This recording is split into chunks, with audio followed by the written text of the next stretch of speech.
So, one of the things that struck me the most about the film was how you literally became the character of this ex-mercenary, soldier of fortune, diamond smuggler.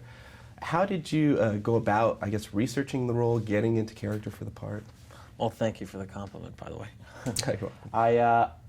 I wanted to go to Africa early just to get sort of acquainted with certainly the accent, which was completely foreign to me. I'd never really heard a South African accent even. And I definitely wanted to spend time with some of these mercenaries, people that knew about the diamond trade industry, people who knew about the politics, and certainly do some military training with them because, it was a completely alien character to me. And that's why that's the fun of what you get to do as an actor. You get to do this research and get an education along the way, and it shows up on film, which is cool.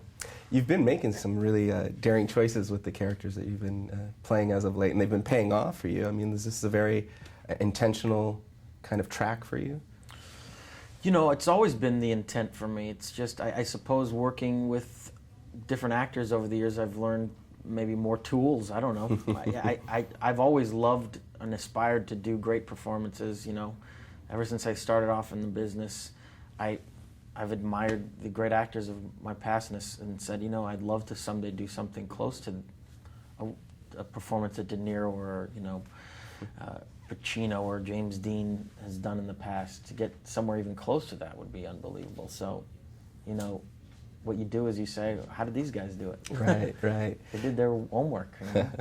Now, this is definitely a story that needs to be told, but that few people are aware of. Were you aware of the situation when you came into the project, or did it kind of strike you as a... I was not completely ignorant. I knew about conflict diamonds, but I couldn't sit here and have a conversation about how these diamonds directly funded these warlords to take over these diamond mines and cause widespread murder throughout Sierra Leone, or resulted in child soldiers, or millions of refugees throughout Africa. I couldn't have a conversation about that, but that's one of the cool things about the movie is that it will make people more aware of how we as consumers have a direct result on things halfway around the world. That every time we buy something, we're voting or advocating the way that company does business. And it's a complicated one having to do with diamonds because, it is economically, a great resource for the people of Africa, but at the same time, they want to stop these conflict diamonds that have resulted in this bloodshed. Now, talking about getting into really becoming the characters that you play, I've been hearing rumblings of you possibly taking on Teddy Roosevelt in a film. Is that true?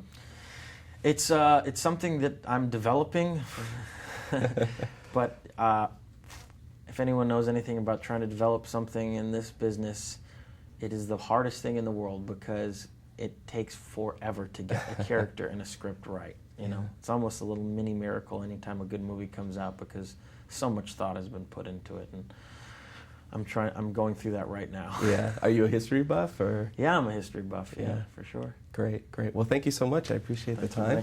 Thank you. Take care.